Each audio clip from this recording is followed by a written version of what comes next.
რუსკასთან ალბათ ბევრი წლის წინ მქონდა ბოლოს ინტერვიუ და მას შემდეგ გაიზარდა და დიდი გოგო გახდა და შვილები შეეძინა და პასუხისმგებლობები აიღო ცხოვრების წინაშე როგორც შვილებზე ისე საკუთარ თავზე და ბევრი რამ შეიცვალა მის ცხოვრებაში და შესაბამისად მე მოვედი მასთან ყავას და მოგიყვანეთ თქვენ ყველა. წარმოიდგინეთ ერთ წამში მის სახლში აღმოჩნდებით რუსკა რა უნდა ვქნა აქ? ერთ წამში მის სახლში აღმოჩნდებით ყველანი. მასპინძელიც მე მგონა ჩვენ გვიღებდა შემთხვევით. მე მგონი აქვე პირველზეა წამოფეხი დავიდეთ. მთელი საქართველო მოგიყვანეს სტუმრად. რა კარგია.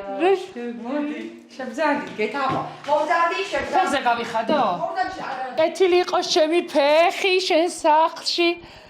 შენ საყვარელ სახლუკაში. ვაიმე რა ლამაზი ვერანდა გაქვს რუსკა. ვაიმე ულამაზესი ვერანდა. ვაიმე ვერანდა კი არა სახლი გაქვს ცალკე მოდგმული. დაგწევა ხოლმე ზაგეს უკვე გადმოლაგდებიან ხოლმე. ზემოდან გიყურებ. მე არ მეუბნები არ მიყუროთ თუ იყურო თუ უნდა. ხო მაგრამ ეს შენია. კი. ჩაი ხო არ გაქვს? კი, ჩაი როგორ არ მაქვს? წვანი არ გაქვს შემთხვევით. წვანი არ მაქვს, ხილის მაქვს. მომცი ხილის. ცივი ყავა ნაყენით ვის უნდა? აი, ხალხო რა.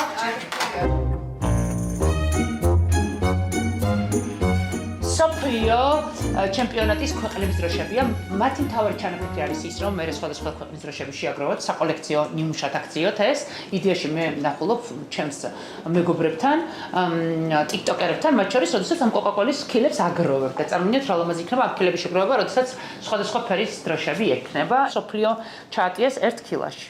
ეს ეძღვნება მსოფლიო ჩემპიონატს და როგორც უკვე გითხარით, მასში მონაწილე, მსოფლიო ჩემპიონატში მონაწილე ყველა ქვეყნის დროშა გადაფასდება სხვადასხვა ქილაზე, რაც საშუალებას მოგცემთ, რომ განსხვავებულ საკოლექციო ქილებად შექმნათ ეს და შეებრაღცენთ დროშების კოლექცია გააკეთოთ.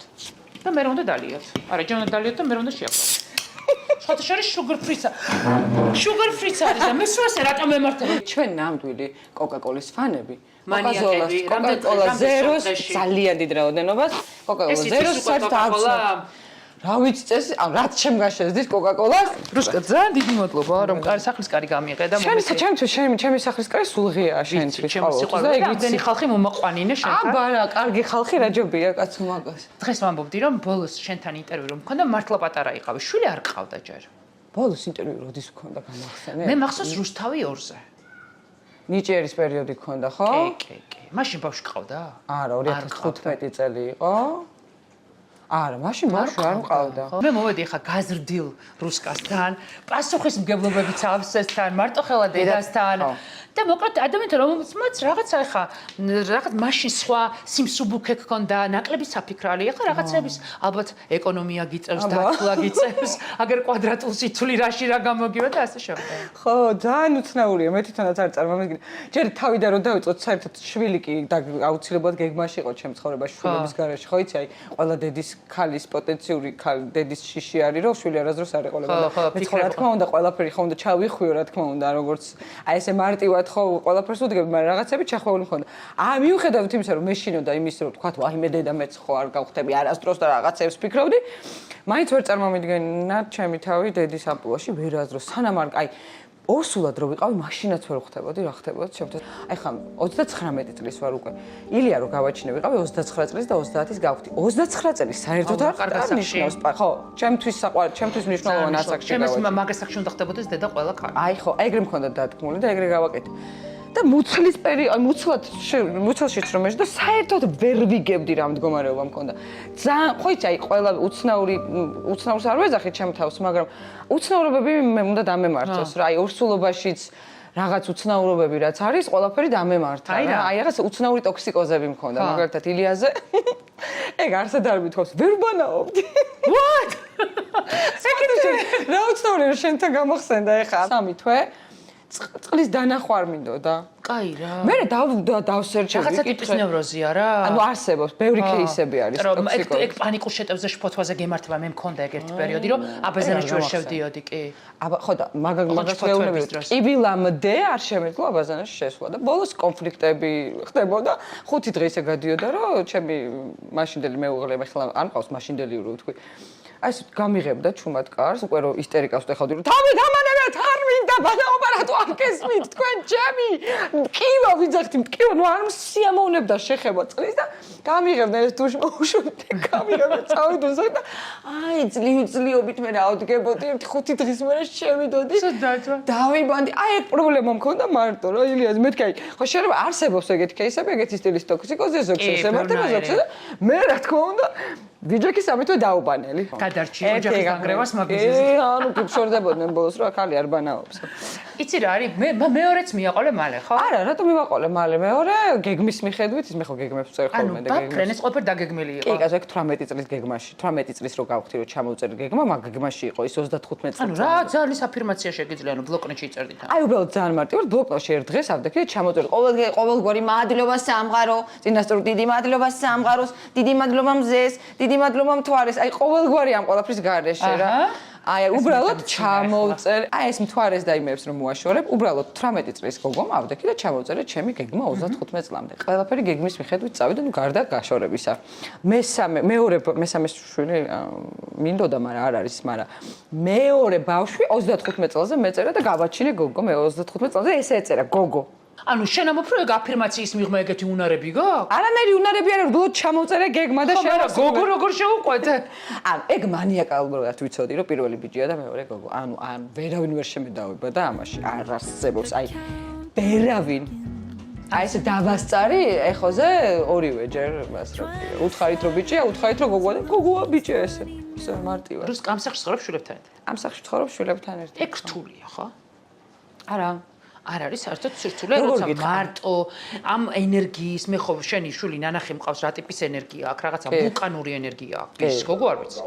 ვიჩ ვულკანური ენერგია, რომელიც ესე სიცილქეში შენი აქტიური ცხოვრებით, შენი მუდამ რაღაცა ტაიმინგით სამსახურიეს ბავშვები ამ ხალხ ანუ არანაირი სირთულე არა გაქვს? იცი არა, ეხლა გამიმარტივდა იმითი, რომ ხო ილია ძალიან რთული ბავშვია, იმ კუთხით რომ არის ჰიპერაქტიული, ანუ დიაგნოზი აქვს ჰიპერაქტიულობა, პლუს დიაგნოზი აქვს ADHD, მოკლედ ყველანაირი ესეთი ჰიპერაქტიული დიაგნოზები რაც კი არსებობს, ყველაფერი ილიას აქვს. რაც დიდები გახდნენ, ბევრად გამარტივდა რა. ანუ ეხლა კატო როგორი ტიპია, იცი, ანუ სადაც არ უნდა წავიდე, ყველგან წამოვა ჩემთან ერთად და ისე იქნება და ისე მოიქცევა, რომ საერთოდ ვერ გაიგე ფიქრო არის, რა ვიცი, რაღაც გენიალური ბავშვი არის, რეპეტიციებზე ზის, სპექტაკლებზე ზის, იქ საგრიმიორეში ზის, ანუ ყველგან დამყვება აბსოლუტურად. აი სადაც მივიდივარ, მოდის ჩემთან ერთად. ილიას წაყვანა სადმე ესე რთულია, იმიტომ რომ დღეს ვთხოვე რომ მეთქი იქნებ ცუდი სიტყვები არ იხმარო დღეს ჩვენთან სტუმრები რომ მოვლენ თქო. და მათ გაგვიმართლა რომ წავიდა ეზოში და გადავწყვიტე. კი, გამოვარდა, კი არ წავიდა. აი როდესაც მიიღე გადაწყვეტილება რომ აქ ცალკე გადმოსულიყავი, ანუ მაგ პასუხისმგებლობა რომ ბავშვთან ერთად მარტო გადავდივარ, მაინც არ იყო რა. მაგ გადაწყვეტილებას ვიღებდი 4 წელი. ოკეი. წამოვიდე, თუ არ წამოვიდე 4 წელი იმხელა დრო არის. არა ხო. და თან მე ვარ ისეთი ტიპი, როდესაც 1000%-ით არ ვიქნები რამეში დარწმუნებული, ნუ არა. დავალაგებთ, აი რო ვეღარ დაალაგე, აი ძალიან ბევრი 4 წლიანი ფიქრის მერე უკვე ძალიან ნაფიქრ აწონდაწონილ წამოვედი რა. მივხედავთ იმის რომ ძალიან მეშიროდა და მატრიგერებდა იმას რომ ეს სახლში უკვე აქ შემეძლო ცხოვრება, მაგრამ ანუ ვერ ჩამოვდიოდი. იყო შიშები და ჩემგან არ გესწავლება, მეც მქონდა უძიმესი პანიკური შეტევები. მეორე ბავშვის მერე საერთოდ ეს ბეიბი ბლუზი გადავიყვანე მე თვითონ რაღაც ფსიქოსში, ან პირდაპირ ის მქონდა. დიაგნოზი, ნუ აი ესე არა მჭიდაობით, რომ არა მე თვითონ შევძლებ ყველაფერის სახილით. ანუ აი აქ ამოვიდა. ეხაც კი ვიძახი ამ ინტერვიუებში და ყველგან რომ რა დავიხმაროთ ხალხი და დავიხმაროთ ადამიანები, მაგრამ მაინც არა. ანუ ამას ესე ვამბობ, მაგრამ ჩემი რაღაც კოდი დევს, რომელიც არა მე თვითონ სადღაც ვაწვევი რაღაცას და ძალიან და აი ახლა უკვე მივედი იმ ფაზამდე, რომ დავიღალე ამ მე თვითონის სახილით. ხო, მაგრამ მაგ მენეჯმენტს ხო შენ აკეთებ? ყველაფრის მენეჯმენტს ვაკეთებ, მიუხედავად იმისა, რომ არავის არ ჯეროდა, რომ მე მარტო შევძლებდი ცხოვრებას. არავის არ ჯეროდა ამ ყველაფერი ისე დავამენეჯმენტე, როგორც დაგიბარები. აპა, ტაშ, გუგული, ტაშ. ასე ჩალაგებულებია ყველაფერი. მანქანა მოდის, მიყავს სახში, სკოლა ბაღში, მოყავს, იქის მონდის, აი ესე დავამენეჯმენტე ყველაფერი. აბსოლუტურად დავაკოპციავე ყველაფერი, მე თვითონ გამკურებია ჩემი თავის. და გავსუქდი კიდე. ხო, ძალიან გასუქებულია ხალხი რუსკაი როგორ დაიკლო. რთულია, მაგრამ ნახეთ ჩვენაირი ტიპებისთვის. აი პლუს ტიპებისთვის. რომლებიც არიან ძალიან ენერგიულები, რომლებიც არიან ძალიან ოპტიმისტები, რომლებიც დაცემა ძალიან რთულია. კი, ვეცებით, მაგრამ ვდგებით ძალიან მარტივად. ხომ არა რის ხარჯზე? ჩვენივე ხარჯზე, არავის ხარჯზე, ნანუკა, ვაფშე არავის ხარჯზე. ხომ არა შენ თავში რა რესურსის ჩადება გიწევს? ჩემს თავში ძალიან სერიოზული რესურსების ჩადება აი რა მიწევს ჭიდაობას. მენტალური პრობლემებია ხოლმე ძირითადად, რომელიც შემომაწვება და რაღაც შიშები, რომელსაც პერიოდულად არანაირი წამალი არ შველის. აი ეს უბრალოდ გეშინია და მორჩა, იმიტომ რომ ორი შვილი ყავს, იმიტომ რომ რაღაც გაუგებარ პერიოდში ვცხოვრობთ, იმიტომ რომ არავინ არ იცის თავზე რა დაგეცემა ან არ დაგეცემა, პროსტა საშინელებაში ვცხოვრობთ, რაოდენ უცნაურიც არ უნდა იყოს, პლუს ეს რაღაც ძალიან ბევრი არ მიყვარს ამ სიტყვის ხმარება ინფლუენსერი, ეს ძალიან ბევრი პოდკასტი, ეს ძალიან თითქოს და რაღაც საქმე გერთმევა ის რაც შენი საქმე იყო, ხვდები? ძალიან ბევრი უხარისხო კონტენტი ხვდები, აი ყველაფერი აზელილი, აზენტყლილი ქვეყანაში სიტუაციაც, აი ყველაფერი მოქმედებს ძალიან რა და ჩემზე ძალიან მოქმედებს მით უმეტეს ეს მეგეუბნები სანამ თქვა ტელევიზიიდან წამოვიდოდი რა ტელევიზიაშიც ბოლოს მუშაობდი. პირველად შევეჯახე ესეთი მაღალი დონის ხარისხიან ჰეიტს, არასოდეს არ ყოფილა ჩემს ჰეითი, რას ლაპარაკობ? ჩემს ირგვლივ მე მახსოვს პოსტი რო დავდე რუსკა მაყაშვილი იმედიდან წამოვიდა 20,000 ლაიქი ქონდა. სანამ წამოვიდოდი, სანამ მაგას დადებდი, ოკეი, გავიგე რას გულს. სანამ მაგას მე კომენტარები იყო რაღაც აი რამდენი 1000 არ ვიცი და ყველა ეგ ძალიან მიხარია, ეგ ძალიან მიხარია. ჩემი ირგვლივ ვინც იცოდა ჩემი პოზიცია.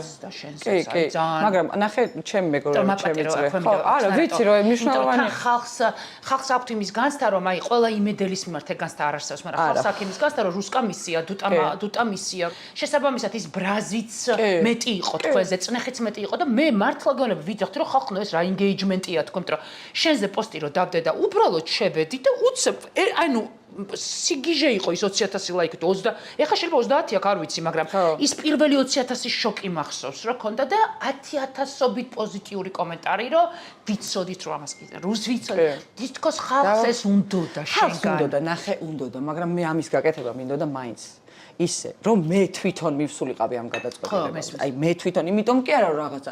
შეგონე მე ჩემსას იქიდან ვატრაკებდი და იმას ვატრაკებდი რომ არ აქვს მნიშვნელობას სად მუშაობ, ეს რუსთაველის თეატრის სტატის მსახიობი ვარ, ხო? არ აქვს მნიშვნელობას სად მუშაობ, სათქმელი უნდა ითქვას ყველგან. აი რაღაც გულწრფელად, აი როგორ დაგაჯერო ის რომ გულწრფელად მჯეროდა რომ არ აქვს მნიშვნელობას სად მუშაობ. შენი სიმართლე გაქვს შენ მით უმეტეს შენს პლატფორმაზე. სხვა ხარ ინდივიდუალური ადამიანი ხარ და შენ არა, რა თქმა უნდა. მით უმეტეს ეხლა შენ იცი ჩემი პოზიცია, მე არასდროს არ ვიტყვიფებოდი არც ერთ მხარეს აბსოლუტურად და ყოველთვის ჩემი პოზიცია მქონდა და აი ყოველთვის, მაგრამ სწორ მხარეს უნდა იდგეს, არ ნიშნავს იმას, რომ რადგან პოლიტიკას არ ეხები და არ გაინტერესებს და არც გესმის, ანუ მე ვარ ის ადამიანი, რომ ვერც ვიგებ, ნახევარი პოლიტიკოსები მეტიც არ ვიცი სახეზე. ისეთი ტიპები მწერდნენ, რომ წამოდი და ხო იცი რომ ანუ ხალხო, ანუ არავისი საქმე არ არის, მაცადეთ მე თვითონ გამაკეთებინეთ ეს ყველაფერი, რომ არ დაიბრალოს ვიღაცებმა დაიბრალეს საბოლოოდ და გამოდეს პოსტები, მაგრამ ძალიან მეუცნაურა, იმიტომ რომ მე ხო ჩემს ძალიან დიდ პლატფორმაზე ჩემს პოზიციას ვაფიქსირებდი, ანუ გაუჩერებლად ვაფიქსირებდი. იქ მუშაობდი, მაგრამ ვაფიქსირებდი. იმედზე მუშაობდი, მაგრამ შენ სტორები სულ გედო იქ სულ ვაფიქსირებდი ჩემს პოზიციას. სწორი რა თქმა უნდა, ჩემი აზრით, რა თქმა უნდა, სწორი გადაწყვეტილება მივიღე. უბრალოდ დაგვიანებული ვიღაცისთვის, მაგრამ არა ჩემთვის, იმიტომ რომ მან ძალიან ბევრი რამე მქონდა მე ასაწონდა. დაგვიანებული. არასოდეს არ არის დაგვიანებული ჩემი აზრით. იმიტომ რომ ჩვენ თუ ადამიანებს ვეტყვით. ჩვენ თუ ადამიანებს ვეტყვით, რომ შენი ეხლა სწორ მხარეზე ყოფნა დაგვიანებულია, მაშინ ბევრნი ვერ გავხვდებით. ამიტომ ამ ადამიანებს უნდა გქონდეთ განცდა, რომ ჩვენ არ ვთვლით არასოდეს გვიან გადაწყვეტილებაში. და არ ვამონათებთ, არავინ არ მანდ იყო ძალიან დიდი პრობლემა. ნანუკა, მანდ იყო ძალიან დიდი პრობლემა, რომ იმდენად აიჭრა ეს სიტუაცია, პოზიციები, ხო? მანდ წავიდა უკვე ერთმანეთის ჭამა, ერთმანეთს მეხმარა მომიღია, რა თქმა უნდა, ვიღაცები რაღაცებს რომ წერდნენ, მე არც ვიტყვი სახელს დაგვარებს, არც გეტყვი. ვინ გაბედეს და ვინ მომწერეს რაღაცნაირი, ცოტა ისეთი, რომ აი გული შესტკივა ჩემზე, არავის არ შესტკივა შენზე გული, ეს არის უბრალოდ რაღაცა, ხო და თან მით უმეტეს როცა იცი ჩემი პოზიცია. მაცა, ანუ ეგ იყო, მე არავისთვის პასუხი კარგა მიცემ, უბრალოდ მე ვიცოდი რომ მოვა, იმიტომ იქ ძალიან ბევრი რაღაცები მქონდა ასაწონი ხდები, იქიდან სახლიდან მეუღლეც გაშორებული, ეს ორი ბავშვი წამოსული ხო ხდები, უცებ მე ხო არ ვარ მარტო, მე ძალიან ბევრი პასუხისმგებლობები, პირდაპირ გეუბნები, რომ ძალიან ბევრი ადამიანი მყავს, ჩემი ოჯახის წევრები, რომელიც არის პირდაპირ ჩემი პასუხისმგებლობა. მარტო ამაზე ფიქრი იყო. მე რა თქმა უნდა ჩავარდი ისტერიკაში, იმიტომ რომ ვარ ისტერიკა და ავადმყოფი. ამ ნერვიულობაზე იმდენი ვინერვიულო რომ ჩავარდი ლოგინად რომ რა ვქნა ეხა რა უნდა ვაკეთო, იმიტომ რომ უცებ გავიწყდება ყველაფერი, უცებ შენთვის თავდება ყველაფერი, რომ გონია რომ არაფერი აღარ მოხდება შენს ცხოვრებაში, არც ამის მხრივ. აი რაღაცნაირ დეპრესიაში ჩავარდი რა. იმიტომ კი არა რაღაცა მე ჩავარდი, იმიტომ რომ ნერვიულობდი ჩემ ოჯახის წევრებზე, რომ აი ეხა რა ვქნათ, ეხა მე თუ ფეხზე არ დავდექი, ეხა ხო, ანუ მე იმდენად მაქვს გათავისებული ეს პასუხისმგებლობა, რომ არც მაინტერესებს სხვანაირად, ხვდები, არც კი შეიძლება რომ მათაც ჰქონდეთ წარმატება, შემოსავალიც, მაგრამ მე ჩემი პასუხისმგებლობა რაც მაქვს, აი მორჩა დამთავრებული, არც მინდა, აი ამისთვის ვცხოვრობ, ამისთვის ვაკეთებ რაღაცეებს და ხო, ეგ იყო და ეგ რა. მაგრამ დაიწყე ფეხზე დადგომა რა. ფეხზე იმ წამსვე დავდექი, ფეხზე იმ წამსვე დავდექი, აი როგორც კი შემოუძახე ჩემ თავს, როგორც კი დახმარება ვითხოვე, როგორც კი წავედი ფსიქოლოგთან, როგორც კი ფსიქოლოგმა კი გადამამიშა, მართა ფსიქიატრთან. არა, შენ შვილო ჩემი პაციენტიო. დავაი გვერდზე ოთახში შედიო. მაგის მერე უკვე ყველაფერი დაალაგდა რა. მაგის მერე ეს გიყვები აი შარშანდელს 2 თვეს, 2 თვიან ჩემ ისტერიკას. რა თქმა უნდა ყველაფერი დაალაგდა და რა თქმა უნდა ყველაფერი, ხო მე რაღაც სირთულეები და რაღაცები იყო. კი. მაგრამ იმის რაღაცნაირად ვიძახი რომ აი ჩვენ მე კონკრეტულად და ჩემი თაობა არ ვიცი როგორ არის რაღაც გვიან გავიზარდეთ ანუ გვიან გავიზარდე მე პირადად გვიან აი ძალიან დიდი ხანია ეზოში ვთამაშობდი ხომ 17-18 წელს ვიყავი რომ ეზოში ვთამაშობდი ეზოს კულტურა მქონდა ხვდები მე იქ თეატრალურში ჩავაბარეთ მე აი ხამე არსად არ გუშვებდა ხო იცი დედა ჩემი აი რაღაც დილას ანუ აი რაღაც აი ძალიან გვიან გავიზარდეთ რა აი ეხა გვიან დაქალდი აი გვიან და ეხაც არ ხარ დაქალებული ვარ ანუ საერთოდ არ ვთვლი რომ დაქალებული ვარ მაგრამ ხო, არც მახსოვს შვილებამდე რას ვაკეთებდი, აი რა უცნაურია. ეხლა რომ გიყურებ, ძალიან მონუსხული ხარ ამ ამბით და ანუ ჩემთვის მე აქტიური შენი Instagram გამომწერა, ანუ რაც აქტიურად გიყურებ, მე მაინტერესებს. შენ ჩემთვის ხარ ძალიან მზის ენერგია და მე მაინტერესებს და შენ რაღაცა არ ნუსხავ შავი ენერგიებით და შესაბამისად მოკლედ მე ძალიან მაინტერესებს შენი ყოველდღიურობა, იმიტომ რომ ძალიან საინტერესო გოგო ხარ ჩემთვის და რაღაცნაირად აი ასხიობ, აი მე რომ მკითხო როგორ აგღიქვალ დედად ხო. ეხლა ხარ ჩემთვის დედა. მართლა? ყველაზე დიდი კომპლიმენტს მეუბნები საერთოდ. ანუ უცებ რა გახდა იცი? დიდი დოზით არიან ეს ბავშვები შენს ცხოვრებაში. კი, დიდი დოზით არიან და მათ გარე, ანუ ხო ხვდები, ჯერ ისეთ გაჩენის დღიდან საერთოდ პრობლემად არ მქონია, ხვდები, ანუ იმდენად მარტივად მივდექი მე თვითონ, რომ ჯერ ისეთ დავათრევდი ორივეს. ძუძუსაც იქვე ვაჭმევდი, ან მოყავდათ, ვაჭმევდი, ეს რძეები მქონდა გადავსებ, დავლევდი კიდეც, მოვწევდი კიდეც სიგარეტს, იმიტომ გადაჭედ ჯგვილი მქონდა ამ რძეებით. მაცივარი ხვდები, ანუ არც ერთი წამი არ მივდექი ამ საკითხს, არც ერთხელ რა, რომ აი მე ახლა ურსულად, აი მე ახლა ბავშვი და აი მე ამათ ანუ არა, აი ძალიან მარტივად, აი ან რაღაცნაირ ბრუნძღლიანები, ფეხშველები დარბოდნენ, ხო, აი გაჩენის დღიდან მაუგლებივით გაიზარდნენ, ავათი შვიათად ხდებიან. თელი სამეზობლო გიждდება გატოზე, ანუ ჭკუა ეკეტებათ და უკვე ისეთი დამეგობრებულია მთელ სამეზობლოსთან, რომ ბავშვები თუ არ არიან, მის მეგობრები პირდაპირ ესე აკაკუნებს, ეს შედის და მათ მშობლებთან, ნინუცი ბებოსთან აგერი გზის, ყავას ან ჩაის, ან ყავა ხა მოტყუებით, ჩაის სვამს, ჭამს, ან ბავშვი მოდის გაჭამა, მაჭამი ვარ, საჭამე, ნინუცა მაჭამა, იმან მაჭამა, ტასო მაჭამა. ანუ ხახო, ეხა წეღანაც მოვიდა კოკაკოლით დგას, საიდან კოკაკოლა მიყიდეს, ვიყიდა ზაზამ. ვინ არის ზაზა, არ ვიცი. ან მეზობელია ვიცი რა თქმა უნდა. მაგრამ ხო, აი ეგ კუთხით, აი ძალიან სიამოვნებას ვიღებ, აი რაღაცებს რო ვასწავლი და რო სწავლობენ, მაგაზე თუდად ხვდები, მე ვის რა უნდა ვასწავლო, მაგრამ აი რო ვასწავლი და აი რო უხსნი, ვიცი რა, ეხა დროა უკვე რო დიდი გოგო ხარ და შენთან ჩაიცვა, აი რო აი ძალიან მაგრა ასწავლებს რა, აი ძალიან ტყბების ხო, გეტყობა რომ ტყბები ამითი და ორივე შენ გავს, ხო? მაგრამ მამამისაც, მე მოიჭედა მამამის ერთმანეთს გევხართ. არა, მე და მამამისი ძალიან ავაფშე საერთოდ არ გავარ. მამამისი ძალიან სიმპათიური კაცი. ვიზუალურად დაძმას გევხართ. მართლა? არ ძალიან კაი სადროგი დავემსგავსეთ დაძმას, ხო ხედავ? რა კაია? თითქოს კატო მაგონებს ჩემ თავს. აი ამით ეს ნეჭილი. ისედაც ტიპაჟით არა? ესე ტიპაჟით მართლა გეუბნები რომ უყურებ მგონია რომ ჩემ თავს. ხო, მეც მგონია შორი დანაჩენკა. დგას, მღერის, ცეკვავს, ანუ რაღაც ვიდეოებს იღებს, ჩემ დროს რა იყო ვიდეოები, მაგრამ იგივეს გავაკეთებდი. ანუ ძალიან სასაცილო რომ უყურებ და თან შევთავს რომ მაგალითად მეც ხომ ახსოვს ბავშვობაში ასე ყველგან მიდექი და არ მწვენოდო არავისი ყველგან მიდექი და მღეროდი და ვცეკვავდი ესეც აი სცენა ჭირდება ეხა მახსენდება რუსკამ ბავშვის ფოტო დადას ვიღაცამ რატო გავს ეს ნანუკა ჟოჟოლინის აუ მაგაზე გიჟე ჩემი საყვარელი მართლა გავს ხალხო ვიღაცამ ჩამიგდო რაღაც მე მგონი 100,000 ლაიქიანი პოსტი რაღაც აი მილიონი ნახვა ქონდა და ხალხო ისე გავს აი ნანუკას პატარაობა ვეჭი მართლა ძალიან გავს 4 წლიან ფიქრში ვიყავი გაწყოტლების მიღებაზეო და აი ამ ფიქრში რა იყო რაც გაკავებდა და გიჭერდა აი როგორც გოგოსგან მაინტერესებს დედობის ფაქტორი ჩვენ ხო რაღაცნაირად ჩვენ მე მაგალითად მგონია რომ შენც ჯერ კიდევ მაგთაობას მოყვები სადაც რაღაცნაირად გავგზავნდეს რომ ქალი უფრო ამტანი უნდა იყოს ქალი უფრო დამთმობი უნდა იყოს ჩვენ რაღაცნაირად მეტი კომპრომისი უნდა გავაკეთოთ კაც უფრო მეტი ეპატიება ჩვენ მაგდაჯერებებით გავიზარდეთ მე ჩვენ შულებს უკვე სხვანაირად ვდით მე მაგალითად მარიამის სხვანაირად გავზარდ და რაღაცა მაგ ტყვეობაში იყავი მაგ ჩვენი ბავშვობის ფიქრების ტყვეობაში ტყვეობაში არ ვიყავი მე ამის ჭიდაობაში ვიყავი სულ მე მაინც ვაკეთებდი იმას რაც მინდა შეიძლება ცუდად გამოდის მაგრამ ის რომ მე ვთქვათ რეპეტიცია მომირჩება 5 საათზე ეს არ არის პრობლემა იმიტომ რომ ესე ვცხოვრობ მთელი ცხოვრება ხვდები ანუ ძალიან მარტივ ზედაპირულ რაღაცებზე გელაპარაკები რა მარტივი ზედაპირული რაღაცები რო გროვდება მე უკვე ძალიან დიდი ცუდი რაღაც ხდება ან ცუდი რაღაცა ხდება ანუ აი ესე ემატება შენ ჩადიხარ ფსკერზე და იქ ფართხალებ ერთადერთი რაც მაკავებდა ის რომ უბრალოდ არასდროს არ წარმომედგინა აი ტვინში არ მქონდა დაშვებული არასდროს რომ ბებია ჩემი მოკვდებოდა ანუ უბრალოდ ესე არ მქონდა დაშვებული რომ ბებია ჩემი მოკვდებოდა და მეორე მქონდა დაშვებული არასდროს არ მქონდა დაშვებული რომ ოჯახი დამენგრეოდა ანუ აი ეს ორი რაღაცა აი რაღაც უცნაურად მქონდა ჩაკეტილი რა ესმის აი ეს იყო ერთადერთი რომ აი ყველაფერს შევძლებთ ყველაფერი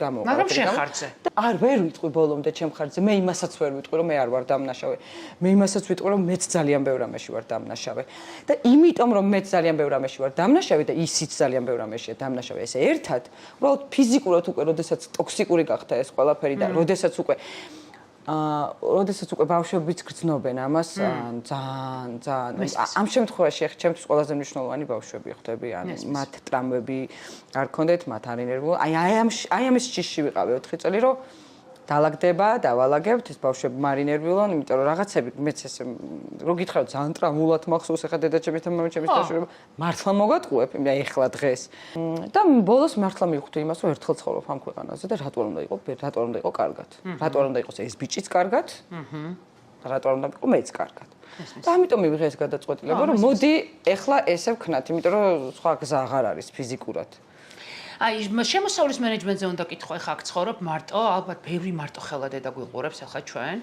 ან გოგო ახალგაზრდა რომელსაც რაღაცის წამოწყება უნდა და რაღაცა ფუშა ჭირდება ის რომ აი მე ხა ეგეც ხო გადაწყვეტილება ეგეც ხორის კი არა ცალკე უნდა გადახვიდე ორი შვილით უნდა გადახვიდე მოდი შევთანხმდეთ ამ სამყაროში ალბათ 2%-ია ისეთი ყოფილი ქმარი რომელიც სრულად უზრუნველყოფს ყველას მოდი შევთანხმდეთ როდესაც გოგო მიდის და მიყავს შვილები მთელი სურთულე გადადის დედაზე მოდი შევთანხმდეთ ყველა ამაზე კი ეს ნამდვილად ასეა მე თავიდანვე რაღაც სხვანაირი კოდი მიდევს რომ ამ ყველაფერზე არ ვფიქრობდი მე ისედაც ვიცოდი რომ წამოვალ ისედაც ყველაფერი ისევ ჩემზე იქნება ისევ რა რაღაც კონკრეტული დახმარების გარეშე რა დახმარებაც თქვათ მე და სანდრო ეს ერთმანეთს ვინაწილებდით ყოველთვის ყველაფერს მაგრამ ნუ ახლა სხვანაირად არის ყველაფერი რაც მგონია რომ დაალაგებადია თუმცა კი და ძალიან სამწუხარო ის არის კიდე რომ ქალებს ვისაც წამოსვლა უნდათ თქვათ მე ხარ არაფრის აგიტაციას არ უწევ მაგრამ არსებობენ ძალიან ბევრი ქალები ახლა რომლებიც მიყურებენ დედები რომლებიც აღარ უნდათ ეს ყველაფერი აქვთ შიშები ეს ყველაფერი კი ეს შიშები მეც მქონდა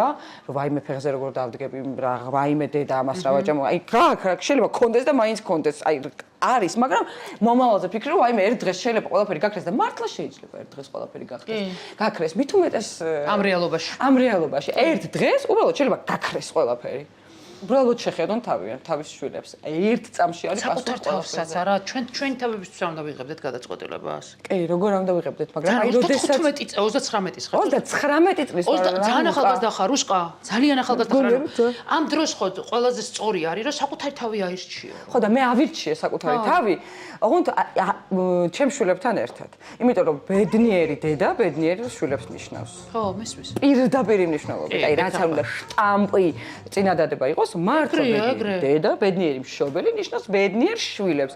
და მინდა რომ ყავდეთ ჩემს შვილებს ბედნიერი დედა, ოღონდ არა მოჩვენებით, იმიტომ რომ ბოლო პერიოდი სულ მოშვენებითი ენთუზიაზმით ვიყავი დაკავებული. დედიკო და ამ დროს დედა გაქნატირები უბრალოდ არ არსებობს. კი, ეხლა ძალიან მსუბუქად ყვები ამ ყველაფერს. ურთულესი, უმძიმესი პერიოდები მაქვს გადატანილი, მაგრამ დღეს ვზივარ და ვარ ბედნიერი და ვზავ თავს კარგად. იმიტომ რომ ყველაფერი დაალაგდა, ანუ ის დაძაბულობა, რაც თქვათ მე ჩემს ყოფილ მეუღლესთან მქონდა. რაღაცა ყველაფერმა ჩაიარა. აი უბრალოდ რაღაც მომენტში გავიწყდება რომ ეს ოდესმე ყველაფერი დამთავრდება, ხვდები? აი უბრალოდ გავიწყდება, არ ფიქრობ. ანუ უბრალოდ უნდა გახსოვდეს რომ რაღაც დროს დამთავრდება. ყველაზე დიდი პრობლემა ეგ მგონია რა ჩემი თავის, როდესაც რაღაც დეპრესიაში ვარდები და თვითგვემაში ვარდები და თავს ურტყავ კედლებს, უბრალოდ მავიწყდება რომ აი რაღაც პერიოდული რაღაცაა და ეს დამთავრდება რა. ყოველთვის უნდა გვახსოვდეს ყველას რომ გავარა, გაივლისილებლად. აუცილებლად რაღაც ცუდი გაივლის, კარგი, აუცილებლად დაიწყება. ანუ ორჯერ ორია, ანუ ძალიან ეგრეა მოწყობილი. ცუდის გაივლის და კარგიც სამწუხაროდ. კი, მე ერთადერთი ჩემ თავს რაც შეიძლება უთხრა ის რომ ანუ ხო რა, ამ კუთხით რომ კაი გოგო ვარ, რომ ხო შრომის მოყვა შემიძლია აი მართლა ვირივით ვიპახაო და ვიპახაო რა სანამ ენერგია ვეღარ აღარ აყარ ნუ იგონებ შენ თუ ენერგია აღარ აგა ეხა ვაცნობიერებ რაღაცები რაც ვეღარ ვქაჩავ აი მაგალითად შუა დღეს მეძინება ნუ ეხა გეხოცები რა ანუ შუა დღეს არ დამიძინია ხალხო არასდროს აი ვითიშები აი მაგალითად ადრე რო შემეძლო გადამება წავსულიყავი ღამე კლუბში მეორე დილას წავსულიყავი გადაღებაზე მე მთელი დღე გადაღებაზე ყოფილიყავი მე ის კლუბში წავსულიყავი მე ბავშვი ანუ ხო ხდები აი ყველაფერი ეხა მაგას ვეღარ ვქაჩავ ვერაფერს რა ანუ ოჯახის უფროსი ხარ? კი მე ვარ ოჯახის უფროსი და ეგ ძალიან მომწონს რომ მე ვარ ოჯახის უფროსი გადაწყვეტილებების მიმღები დამგეგმავი გამნაწილებელი კი კარგი კეთილი ოჯახის უფროსი ვარ კეთილი ოჯახის უფროსი ნიშნავს რომ ხელგაშლილი ხარ? კი კარგი ქმრები რო ყავთ ხელს რომ ხელგაშლილები რო არიან ქმარი არ გვინდა ესე მე ვიქნები ანუ ნახე რაღაცა სხვანაირი თავისუფლებით ვტყვები ახლა რა ეხლა ვარ 46 წლის 46 წლიდან ფანტასტიკურად გამოიყო მაგრამ 46 წელი აუ ხო და იცი როგორ ველოდები 40 კაი გააგრძელდა მე მოგიყვა ანუ წარმოვიდგინე 46 წლის ვარ აქედან განქორწინებული ვარ 2015 წლიდან 2015 წლამდე ყავდა ქმარი ანუ მე არ მახსოვს ჩემს ცხოვრებაში პერიოდი პირად ცხოვრებაში როცა შეიძლებოდა მითითება მიეცა დღის წესრიგის შედგენაზე ქმარს ან ეთქვა როგორ უნდა გამეკეთებინ ანუ რის თქმა უნდა იცი მოკლედ აი ოჯახის უფროსი ვიყავი მაშინაც როცა ქმარი მყავდა მაშინაც როცა აღარ მყავდა ანუ არაფერი არ შეცვლილა გადაწყვეტილების მიღები ვიყავი მაშინ ანუ სულ ასეთი მახსოვს ჩემი თავი და ახლა იცი როგორ სიფცე ანუ სულ ვინც არ უნდა ყოფილიყო ჩემი ქმარი მაგრამ ის სადღაც ხომ მაინც მოდის აი მაგრამ ეხა აი ზუსტად მაგას გიხსნი პერსონალური შეში მე არ შემიძლია ადამიანების გარშე ცხოვრება მე არ შემიძლია პირადი ცხოვრების გარშე ყოფნა იმიტომ რომ ჩემს პირად სივრცეში უნდა არსებობდეს ადამიანი ვისთანაც აი რაღაცა ტიპის შეარინგი მაგ გაზიარება მაგ ეს არის ჩემთვის სასიცოცხლო ბიჭვა არასოდეს აი რო ამბობენ ხო რა რაღაცა ტიპის შეზღუდვა რაღაცა ტიპის მითითების მიცემა რომ აი ქმარმა შეუძლია ეს საერთოდ როგორ ხდება არ ვიცი და შესაბამისად აი რომ ვუსმენ გოგოებს რომელსაც ამბობენ რომ აი სათხაც არ გამიშვა და ანუ რანაირად ხდება რომ შეიძლება ვინმე სათხაც არ გამიშვა ანუ ვერ ვიგებ ეგ როგორ ხდება რომ ეს მე შენ გიკვირს და მე მიკვირს ანუ რომ მითხრას რომ ხო ეს არ გააკეთო და ალბათ ის ვიცინებ ეგ რო ვინმე მითხრას რომ რამე არ უნდა გავაკეთო რომ ალბათ სიცილით მოვკვდები და მე როგორი მძიმე ხასიათი მაქვს იცი როცა მთხოვ რომ ეს არ გააკეთო რაღაც მეთიშება რაღაც ორგანიზმი და მაინც ვაკეთებ ანუ არ მინდა მაგრამ მაინც ვაკეთებ და ხო შეწარმოგიდგენ აი ჩხუბის და კამათის დროს რაღაცას გეტყვის რომ არ გააკეთოს ანუ პირდაპირ ანუ შუბლით მივდივარ რომ გავაკეთო ანუ ერთხელ საერთოდ ავდექი ღამის 3:30-ზე ლოგინში ვიწაკი და რაღაც კამათის გამო, მაშინ არ ვიყავი არც გათხოვი და რაღაც კამათის გამო, ესე კამათში მითხრა რომ რა ის არ წაყვალ ბასიანზე. ღამის 3:30-ზე ავდექი ლოგინი, იმიტომ კი მაგარი როჟა ვარ და რაღაც. ჩავიცვი და წავედი მარტო ბასიანზე. შევედი და გამოვედი, ნუ აი რაღაცა რა დაუმტკიცე, ჩემ თავს დაუმტკიცე რაღაცა რომ არა, მორჩა. სადაც რაღაც ტიპის აკრძალვა არ ვიცი მე ვიცი სამაგიეროდ ჩემო კარგო მაგრამ ამ შემთხვევაში პრობლემა არის ის რომ მე მაინც ანუ არის რაღაცები რაც ვერ იგებ რატო არ უნდა გააკეთო აი რატო უნდა ჩავიწა მოკლე შეგვიძლია მაინტერესებს დასრულ სრულწლოვან ადამიანს საბას ამარი მზარბლობ საბას ვეუბნები რომ აი თუ რაღაცას ვეტყვი რომ მე არ გირჩევ ეს არის ჩემ ფორმა. რაღაცას აკეთებს არ მომწონს. და მეუბნები რომ მე შენ მაგას არ გირჩევ და მე მეუბნები რომ მე მინდა რაღაცას. ოკეი, გააკეთე, პასუხისმგებლობა შენ აიღე. მაგის მერე რაც მოხდება. ცხოვრების წესებზე შეთანხმებული ვარ საერთოდ რა უნდა გავაკეთო და რა არა, მაგრამ აი მართლა არ მესმის ჩემზე როგორ შეიძლება რომ ვინმე მეგეთი ჩარევა გააკეთოს, ანუ როგორი წარმოუდგენელი სიგიჟეა იცი. ჩემთვისაც წარმოუდგენელი სიგიჟეა, მით უმეტეს როდესაც ხო და ნახე ბიჭი წვეთს გოგომ რა უნდა. მე სულ ამბობდი რომ თუ ამ ადამიანს ვინც ჩემთან ერთად არის, არ მოწონს ჩემი პროფესია. არ მოვწონ ვარ მე ჩემს პროფესიაში, არ მოვწონ ვარ სპექტაკლებში, არ მოვწონ ვარ ფილმებში. არ მოვწონ ვარ იმ პროფესიაში რაშიც ვარ და ამას ყველაფრის წართმევას დამიპირებს, არ უყვარ ვარ. ანუ არ და არ მინდა ეგეთი ადამიანი. არა, ანუ იცი რა, ანუ არა, ეგ სიყვარული არ არის ჩემთვის. ხა როგორ შეიძლება საყვარელ ადამიანს ავუკრძალო იმის კეთება, რაც უყვარს და მე მის კეთება მიყვარს ყველაზე ძალიან და ხო, ანუ მიყვარს ხა გამომდის არ გამომდის სხვა საქმეა. არ ვიცი სხვა რამის კეთება და ეს არის ჩემი სტიქი ახთები, ანუ რაღაც აი ხო, ნუ აი სადაც აი არ მოწონდა, მაგალითად არ მოწონთ აი სადღაც ყურადღების ცენტრში რო ეხვევი ეგრევე წამში. ანუ აი რაღაცეები ხვდები და ანუ მე რა ვიცი ანუ ბავშვობიდან ეს ტიპი ვარ რომ ეს ყველგან ხმაურობ ყველგან რაღაც ყურადღების ცენტრში ვარ როცა მოყავს ექიმი და ხდება მსახიობი ოკეი გავიგე შენ ექიმი მოიყვანე და მსახიობი გახდა მაგრამ როცა მოყავს რუსკა ხო ანუ რუსკას ვთქვი რომ შენ აღარ იყავი ოყო რუსკა და იყავი ახლა რაღაც მაია ხო ან ნანუკა რა ვიცი მარია ნებისმიერ ანუ ეგ როგორ ხდება იმაგას ცოტა ვერ ხვდები ვერც მე ვერ ხვდები შენ ხო იმიტომ მიყვარხარ რომ რუსკა ხარ მე ხო შენ ეგ შემიყვარდი რომ რუსკა ხო აი ეგეთი რაც ხო ან რუსკა შემიყვარდი და იუცებ სოფიკო რატო უნდა გავხდე არ ვიცი რატო უნდა გავხდე სოფიკო მაგას ვამბობ და ანუ აი ეგ არის ყოველთვის რაღაცნაირად მაინც სადღაც თავიდან თითქოს ყველაფერი აკმაყოფილებთ მაგრამ მე იწყება რომ ვიცი არა მოდი ხა და არა შენ ჭირი მე აქ მინდა რომ მაყურებელი ზუსტად მიხდეს რა გულისხმობთ რა თქმა უნდა არსებობს ანგარიშის გაწევა. როდესაც მე ვიცი რომ შენ რაღაც არ ქსიამოვნებს და მე შენ ანგარიშს გიწევ პატივს გცემ, ისევ როგორც შენ მე და პატივს ვცემ ერთმანეთს ურთიერთობების ფორმატში და მე 100 წელი იმას არ გავაკეთებ, რაც შენ დაგაზიანებს ემოციურად. ეგ სხვა რაღაცა. მე ვამბობ, როდესაც ტიპები იმპერატიული ტონით მე შემდეგ ოჯახ დირექტორები ხდებიან ურთიერთობებში, აი ვეღარ უძლებ ამ ყველაფერს. ხო, მე აღარ ხარ ბოლოს უკვე, როდესაც თავიდან ხარ ვთქვათ ჩემ თავზე და შენზე არ ვაპრობ. ხო, ზოგადად. ყველაფერზე თანახმა ხარ, მაგრამ არა გადის რამდენიმე წელი და უკვე ძალიან ცოტა წელი გადის და უკვე აღარ გინდა. სხვათა შორის ახლა ეგ ძალიან კაი რამე თქვი, ეგ შეცდომები ურთიერთობებში გქონია ყველა ქალს და გუშია. ჩემ ურთიერთობას ესე ვერ დავაბრალებ ბოლომდე მაგას, მაგრამ აი მე მქონია ეგ შეცდომები, რომ რაღაცა კომპრომისებზე ძალიან ჩემთვის დამაზიანებელ კომპრომისებზე წავსულა ურთიერთობაში და ამ გადასახედიდან მგონია რომ არასწორი იყო. მე წავსულა. აი რომ სადაც ჩემი თავი არ ამერჩევია რა. აი რაღაცა აი ხო ეხლა ხო თქვი აი მაგ ხო არა ძალიან ზიანდები რა. სადღაც რაღაც დროს რაღაც პერიოდში შენ თვითონ რაღაც ასაკში მიდიხარ იქამდე რომ შენ თავს ირჩევ. ანუ ხო და მაშინ ხვდები რომ ხო დროა რომ შენ თავზეც იფიქრო რა და არც ერთი წამი არ მგონია რომ ეს არის ეგოისტური არც ერთი წამი არც ერთი რა ხო ეგრე არის ანუ ჩვენ ხო მე ზოგადად მომწონს ის ფორმატი როგორც ჩვენს გვზდიდნენ თავის ეზოიან ბებია და ბებია ჩემთან სოფელში რომ ტოვდნენ სამი თვე და მოყოდი ვაფრენ და მინდა რომ აი რატომ ჩემაშულებმა ეგ არ გაიარეს მაგრამ აი რაღაცები არასწორიც ხო იყო აი მაგალითად ის რომ თუ საკუთარ თავს აირჩევდი ეგ ეგოისტობაში ითვლებოდა ამ დროს პირიქით ყველაზე სწორი თეორია ყველაზე სწორია ეს მაშინ ჩვენს ანუ რაღაცები უმეტესი ნაწილი მე მომწონს. აი მშობლები რომ ზრდილობას გვასწავლიდნენ დედაჩემი რომ შენიშნოს მაძლევდა თუ მადლობას და ბოდიშავით ხოდი მომწონს. სოფელიც მომწონს. ანუ მე მგონია რომ მე ჩემი ბავშვობა უფრო საინტერესო იყო ვიდრე ჩემი შვილს რაც უნდა გაჯეტები ქონდეთ ახლა დღეს და გახსნილი სოფელი. დღეს მეც ასე ვთქვი. მე მაინც ის მომწონს იმ ტიპის ქალი ვარ რა მოყვეთ მე არ ვარ რაღაცა ეს რობოტების და იმების ქალი. შესაბამისად მაგრამ აი რაღაცები არ იყო სწორი ჩემი აზრით. კი აი ზუსტად გეთანხმები ზუსტად მანდ ვარ მეც.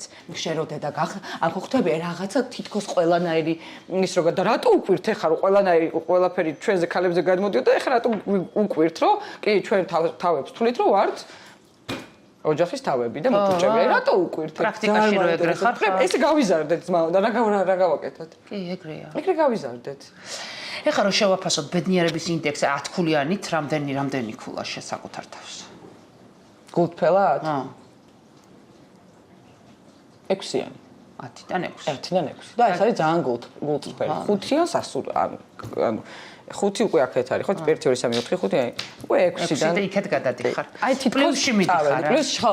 ყველაზე მნიშვნელოვანი არის ის, რომ პლუსში მივდივარ. და მადლიერება საკუთარ თავთან, აი ყოჩაღრუსკა რამდენს აუ ძალიან იშვიათად ხდება ეს. ხო, მაგრამ აი რამდენს და რამდენს 10-დან რამდენ ქულით შეაფასებდი ყოჩაღობას? ჩემ ყოჩაღობას 9 8. ოჩა, ძალიან მაგარია. ხო, იმიტომ რომ მართლა სული დავლიე უკვე. მართლა მაგარია, ძალიან მაგარია. რუსკა, ძალიან დიდი მადლობა, ძალიან კარგი. მადლობა, შენ და მიყვარხარ და მომენატრე. მე ძალიან და კარგი იყო ეს თოქი. აი ჩათვალე რომ დიდი ხნის ვერ ვნახეთ ერთმანეთს. ხო, ძალიან დიდი ხნის ვერ ვნახეთ ერთმანეთს და ძალიან კარგი. ისე კითხები ხოლმე, მაგრამ ეს თოქი კარგია. და მე ძალიან გულშემატკივრობ და ძალიან მომწოხარ საოცრად გამოიყურებ. მადლობა ჩემო საყვარელო და სულ გეუბნები ამას. საოცრება ხარ. ყველა ქალი რომელიც თავის irჩევს საოცრად გამოიყურება. აი ეგ არის. და ბევრი კომპლიმენტები უნდა უთხრათ ქალებმა ერთმანეთს, იმიტომ საქართველოს ხომ ეს ქალები ვებრაჭებს. არა, მე ხოჭი როგორ ქუჩაში რომ მიდიოდი, მიმილამას გოგოს უყურე. ეგრევე ვეუბნები. რა ლამაზი ხარ ზოგობრებო. ეგრევე ხო. კი, ეგრე აუცილებელია. რუსკა ძალიან მაგარი გოგო ხარ და წარმატებული. მე შენ.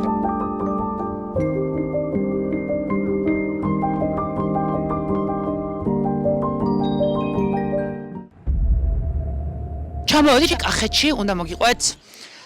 ძალიან მძიმე ამბავი იმის შესახებ, თუ როგორ დარჩა ერთი ოჯახი ღია ცის ქვეშ, იმიტომ რომ ხანძარმა მათ სახლი დაუწვა და დარჩათ მხოლოდ ის რაც ეცვათ. ბავშვები ვეღარ დადიან სკოლაში, რჩებიან იქ, სადაც ამას მოახერხებენ და ეს სიუჟეტი საჭიროებს თქვენს გვერდით დგომას და საჭიროებს იმას, რაც ბევრჯერ უკვე გაგიკეთებიათ.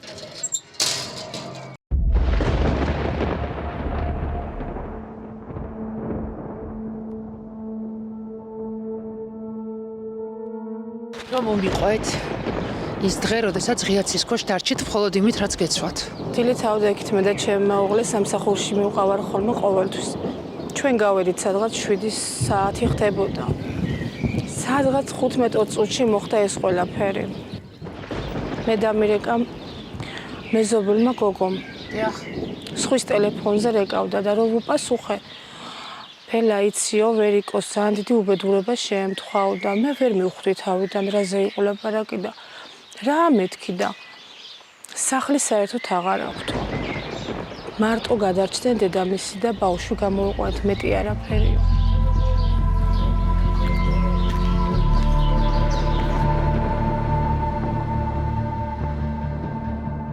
რომ მოვედი მარტო ალმოდებული სახლი იყო, მეტი აღარაფერი. ვერაფრის გადარჩენა ვერ მოასწარით? საერთოდ ვერაფრის. აი აქ რასაც ხედავთ, მორჩა მეტი არაფერი.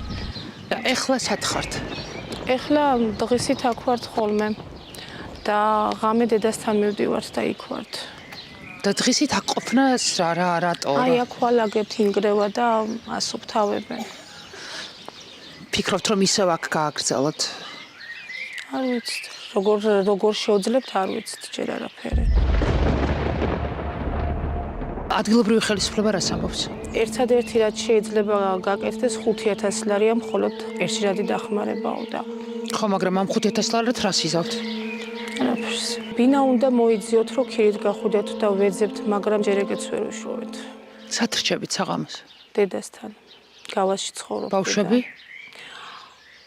დედასთან ვართ. და სკოლა? სკოლაში არ დაყავს.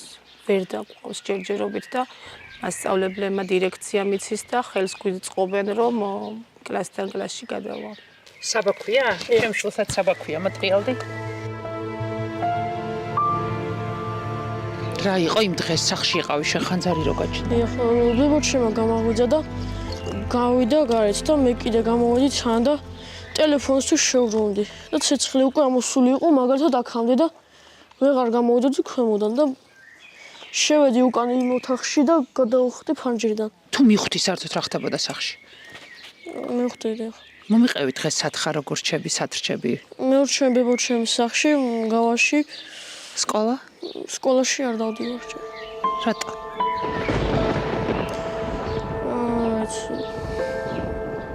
აქ ეხმარები მშობლებს? დიახ.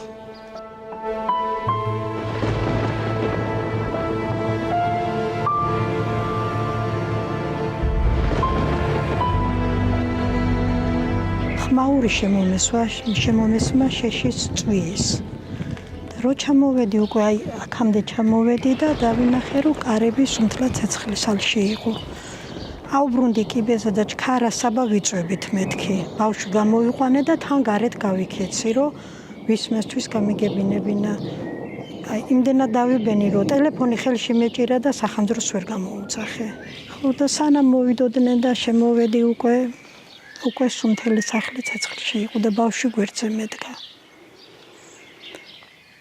ვერაფერი რაც გვეცვაზე და იმით გამოვედით. ძალიან რთულია, როცა შენ თვალწინ მთელი ცხოვრება იწვის. ჩემი შვილის ნაშრომი ამდენი წლების არაფერი აღარ დარჩა. ბავშვი ძალიან დასტრესილი იყო, ღამეები არ ეძინა, ძილში ლაპარაკობდა სულ. თანათან გამოდის მდგომარეობიდან. ხო, ნუ ბუნებრივია თავის თვალით ნახა ეს და. მაგრამ თავარია რომ ცოცხალია და ალბათ რა ვიცი.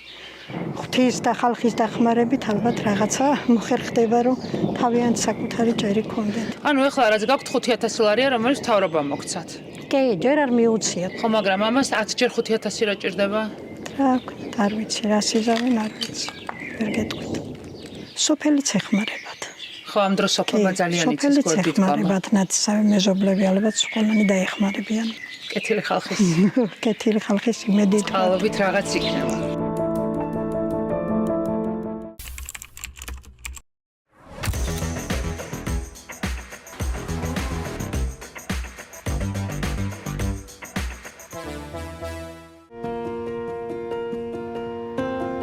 ეს ჩემი საყვარელი რუბრიკა, სადაც საუბრობთ ადამიანებმა როგორ შეცვალეს საკუთარი ცხოვრება, დღის წესრიგი, იმიტომ რომ ცხოვრება იცვლება, როცა ჯანმრთელობა რეგულირდება. და ეს არის რუბრიკა, რომელსაც წარმოგიდგენთ დავით აბულაძესთან და ინოვასთან ერთად. ანუ სრულ პასუხისმგებლობას ატარებს ეს რუბრიკა თან მთელს პროცესში. თამარ კანკავა 44 წლის. ჩემთვის საინტერესო რესპონდენტი ხართ, იმიტომ რომ თქვენი გადაწყვეტილება ოპერაცია არ უკავშირდება წონის კლებას. ანუ ეს არ გაგიკეთება წონის კლებისთვის, ეს გაგიკეთეთ ჯანმრთელობისთვის, მაგრამ აქაც ძალიან საინტერესოა, რას გულისხმობთ ჯანმრთელობაში. მოდი თქვენ თვითონ დაიწყეთ გაზიარება და მე ჩაგეკითხები. ვარ რამოდენიმე ქრონიკული დაავადების მატარებელი, თუმცა ამ დაავადებებთან ერთად თანაცხოვრებას ვახერხებდი საკმაოდ დიდი ხნის განმავლობაში. მედიკამენტოზური მკურნალობის ფონზე მქონდა სტაბილური მდგომარეობა. თუმცა დაახლოებით წელიწადნახევრის წინ მკვეთრად შეიცვალა ჩემი ჯანმრთელობის მდგომარეობა, მკვეთრად გაუარესდა. და მკვეთრად გაუარესდა ჩემი ცხოვრების ხარისხი. იქიდან გამომდინარე, რომ რამოდენიმე სხვადასხვა საქმიანობით ვარ დაკავებული, რომელიც მოითხოვს ფიზიკურ ძალას, ბევრ ენერგიას. უცებ დავდექი აი ამ რაღაც რეალობის წინაშე, რომ საერთოდ არ მაქვს ენერგია, საერთოდ არ მაქვს ძალა, ძალიან მალე ვიღლები. ძალიან ბევრი ისეთი სიმპტომი წამოიწია წინ, რომელიც ადრე არ ახასიათებდა. აი, შეიძლება რომ ეს სიმპტომები ჩამოთვალოთ, იმიტომ რომ აი მაყურებელმა ამოიცნოს საკუთარი თავი. სისხლში შაქრის დონის მუდმივი ცვალებადობა და მკვეთრი ცვალებადობა, რომელსაც მერე თან ცდევს ძალიან ბევრი გართულება ჯანმრთელობის კუთხით. შაქრის დონის რყევასთან ერთად დამჩემდა ძალიან მაღალი არტერიული წნევა, რომელიც ასევე ანუ პერიოდულად იყო ძალიან მაღალი და მერე მკვეთრად ეცემოდა. ესეც ცხადია, რომ ორგანიზმს ძალიან ცუდ მდგომარეობაში აყენებს და ნუ მთავარი ჩემი პრობლემა ენერგია გჭირდება. ჭირდება ძალიან ბევრი ენერგია იმისთვის, რომ ის ყველაფერი, რასაც ვარ მოჭიდებული, ამ ყოველს თავი გავართვა, ხო? ანუ წარმოიდგინეთ, ხა ხარ 43 წლის და მეორე სართულზე გიჭერს ასვლა. რაც გულისხმობთ, ჰაერი, სუნთქვა, ჰაერის უკმარისობა, ანუ პულსაციის გახშირება. ანუ მეორე სართულამდე რომ ავსულიყავი კიბეზე, მჭირდებოდა რამოდენიმეჯერ შესვენება. წონა არ მქონდა ისეთი დიდი წონა, რომ ამას გამოეწვია ეს ყველაფერი, ხო? თუმცა მე მყავს რამოდენიმე მეგობარი, რომელიც გაცილებით ჩემზე მეტწონიანია, თუმცა არიან ძალიან აქტიურები, ძალიან მოქნილები და ენერგიულები. ჩემ შემთხვევაში, ანუ თან აქამდე ვიყავი ძალიან აქტიური, ძალიან მოძრავი და უცებ რაღაცნაირად ეს ყველაფერი შეიცვალა. ანუ დამჩემდა უძილობა, ანუ შფოთვა და დადგინდა, რომ შაქრის პრობლემა გაქვთ. შაქრის პრობლემა მქონდა, მე მქონდა შაქრიანი დიაბეტი ტიპი 2, თუმცა რეგულირებადი რეგულირებადი იყო და მაგრამ გაგექცათ. კი. დავიწყე გზების ძიება, რომ აი მედიკამენტოზურ მკურნალობას რადგან არ ექვემდებარება ეს ყველაფერი, როგორ შეიძლება რომ რაღაცა სხვა გზებით დავარეგულიროთ, ასე ვთქვათ, ეს მდგომარეობა. ერთ-ერთი ჩემი მეგობარი, რომელსაც აქვს ბარიატრიული ოპერაცია გაკეთებული, ითხრა, რომ კი მართალია, ჩემი სხეულის მასის ინდექსი არ იძლევა იმის შესაძლებლობას, რომ ეს ოპერაცია გაკეთდეს, მაგრამ გაუგია, რომ ესეთ შემთხვევაშიც კეთდება გამონაკლისის სახით, კეთდება ბარიატრიული ოპერაცია, თუმცა ასევე არსებობს კიდევ რაღაცა სხვა მეთოდი. და ის იცნობს ადამიანს, რომელსაც მსგავსი ოპერაცია ჩატარებული აქვს, ოღონდ არა საქართველოში. დამაკავშირა ამ ადამიანთან, მომიყვა თავისი ისტორია, როგორ გაიარა ეს გზა და მისი ცხოვრების ხარისხი როგორ შეიცვალა ამ ოპერაციის შემდეგ და როგორ მკვეთრად გაუმჯობესდა მისი შაქრის დიაბეტის ნაწილში. კი. ინტერნეტში დავიწყე ინფორმაციის მოძიება კლინიკების შესახებ და ამ დროს უკვე ერთვება ალგორითმი. და სრულიად შემთხვევით ერთშვენია დღეს Facebook-ზე ხდება ინოვას, კლინიკა ინოვას პოსტი იმასთან დაკავშირებით, რომ ეს ოპერაცია, რომლითაც მე ვარ დაინტერესებული, კეთდება საქართველოში და ბატონი დავითი კი, ამ მეთოდს იყენებს საკმაოდ წარმატებულად. მივაკითხე კლინიკას, გავიარე კონსულტაცია ბატონ დავითთან ერთად, დავგეგმეთ კვლევები, გამარკვია აბსოლუტურად ყველაფერში დეტალურად, აი ძალიან დეტალურად ამიხსნა ყველაფერი და ჩემთვის იმიტომ იყო მნიშვნელოვანი, რომ მე ასევე ჩემი ოჯახის წევრები მყავდა დასარწმუნებელი, მამა მყავდა დასარწმუნებელი, რომ ეს სწორი გზა იყო და სწორი არჩევანი. არსად არაფრისთვის გარეთ გასვლა არ გჭირდება და ყველაფერი ერთ სივრცეში ყველა ექიმი, რომლის წინასწარი კონსულტაცია არის საჭირო, ყველა კვლევა, ეს ყველაფერი ერთ სივრცეში როცა ხდება ჩემთვის ძალიან დიდი კომფორტი იყო, იმიტომ და წინამოსამზადებელი პერიოდი მიქვე გაფიქრებინებს, რომ ეს ყველაფერი სადღაც ისეთ ქვეყანაშია, ჩვენ დალაგებულ ქვეყანაში. მოდი ესე ვთქვათ, რომ ჩვენი ქვეყანა არის სამედიცინო კუთხით ძალიან ბევრ ნაწილში დალაგებულია, მაგრამ მთლიანობაში მაინც ამ წარმოდგენას არ ქმნის. რა შეიცვალა ბარიატრიის მერე? ანუ მამასთან მაინტერესებს. ხო, თქვენ აღმოჩნდით მამრთალი თუ მამა? კი, მე აღმოჩნდი მართალი რაღაც გარკვეული ეჭვის თვალით უყურებ და მაინც ამ ყველაფერს მას ჰქონდა შიშები. ბუნებრივია, რომ ანუ მან იცის ხო, თავიდან ბოლომდე ჩემი ანამნეზი და ჰქონდა გარკვეული შიშები. თუმცა, ანუ დღესდღეობით, როცა ხედავს, რომ ჩემი ჯანმრთელობის მდგომარეობა შეცვლილია და გაუმჯობესებულია, დამიბრუნდა ენერგია, ანუ ის აი შაქრის ნაწილში, დიაბეტის ნაწილში? მედიკამენტს აღარ ვიღებ. ვაუ. კი, მედიკამენტს აღარ ვიღებ და ყველაზე მთავარი და მნიშვნელოვანი ჩემთვის რაც იყო, ძალიან ვიყავით კბილზე დამოკიდებული. ჩემზე მეტად ნეტა მაგსაში დამოკიდებულება კბილზე ის დაახლოებით რომ აგიხსნათ, რომ ამე ვიღვიძებდი იმისთვის, რომ ჩუმად ოჯახის წევრებისგან მალულად შოკოლადი. აი მაგ ეტაპზე ჯანსა. აქ უნდა ჩავასწრო, უნდა გავმარტოთ. ამ შემთხვევაში თქვენ შემთხვევაში გაკეთებული არის მაგნიტი. კი. ხო? ანუ ოპერაცია არის ანასტომოზია არის გაკეთებული, ანუ კუჭს ამ შემთხვევაში არ ეხებიან, აბსოლუტურად არა. ბარიატრიისგან ეს განასხვავებს ამ ოპერაციას, რომ კუჭს არ ეხებიან და ნაწლავზე ხდება გარკვეული რაღაცა. მე ბატონმა დავით მომიხსნა როგორ ხდება ეს პროცესი, როდესაც ეს მაგნიტი თავისით შემდეგ უკვე ტოვებს სხეულს. ძალიან პატარა კაფსულის ხელა მაგნიტია, რომელსაც ვაყლაპებთ ერთ წელს. დაახლოებით 2 საათში ეს მაგნიტი უკვე გადადის წვრილ ნაწლავში. მე შევდივარ ჩვენ მუცელში ლაპარასკოპიული სპეციალური ინსტრუმენტებით, რომელიც ასევე დამაგნიტებულია და იმ ნაწლავში მოვძებნით მაგნიტს. მიედება ერთმანეთს ეს მაგნიტები და მათ შორის მოყვება ერთი მხრივ, აი ზემოთ არის 12 გოჯა ნაწლავი, ქვემოთ არის წვრილი ნაწლავი. მიუხედავად იმისა, რომ თქვენ ახლა მაგნიტი აღარ გაქვთ და ამ გაიარა, მიუხედავად ამისა, მაინც ნარჩუნდება ეს ტკბილთან დისტანცია და აღარ გინდათ ტკბილი? ხო, ანუ ჩემი და ტკბილის ურთიერთობა შეიძლება ითქვას, რომ დასრულდა, ანუ ძველი კვებითი ჩვევების ფონზე მაინც ხანდახან ესე ვთქვათ მივეპარები ხოლმე, მაგრამ ნუ ვაფიქსირებ ჩემს თავთან იმას, რომ აღარ მსიამოვნებს ტკბილის მიღება. თქვენ არანაირი ოპერაცია ესე არ ჩაგიტარებიათ? არა. ესე იგი ეს ოპერაციის გარშე უბრალოდ გაკვეთა არ ხდება, კუჭის არაფერი არ ხდება.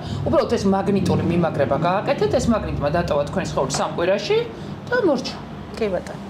და ერთი შეკითხვაც, წონა დაიკელით 10 კილო. ერთ კვირაში გახდება 1 წელი, რაც ეს ოპერაცია მაქვს გაკეთებული და 10 კილოგრამს სტაბილურად ვინარჩუნებ. რკინა დეფიციტი შეგიცვალათ, თმის ჩვენაი რაც ბარიატრიას ახასიათებს, ეგ გქონდა ამას? მუდმივად კვლევებს რო ვიტარებ, არანაირი დეფიციტი არ აღნიშნება. ბარიატრიის შემთხვევაში კუჭის ზომა იმდენად პატარავდება, რომ ფიზიკურად ვეღარ მიიღებს საკვებს და ჩვენ შემთხვევაში კუჭის ზომა არ პატარავდება, უბრალოდ მოთხოვნილება საკვებზე აღარ აქვს უკვე იმდენი. ჯანმრთელობას გისურვებთ. დიდი და ძალიან დიდი მადლობა ამ გამოცდილების გაზიარებისთვის, იმიტომ რომ საერთოდ ახალია. პირველად ყავს ასეთი ტიპის რესპონდენტი, რომელიც წონის კლებისთვის არ იღებს ამ გადაწყვეტილებას და მით უფრო ირჩევს არა ბარიატრიას, არამედ მაგნიტს. ხო, თუმცა წონის კლებაც არის დამატებითი ბენეფიტი, რომელიც ასევე ძალიან უწყობს ხელს ჯანმრთელობის გაუმჯობესებას.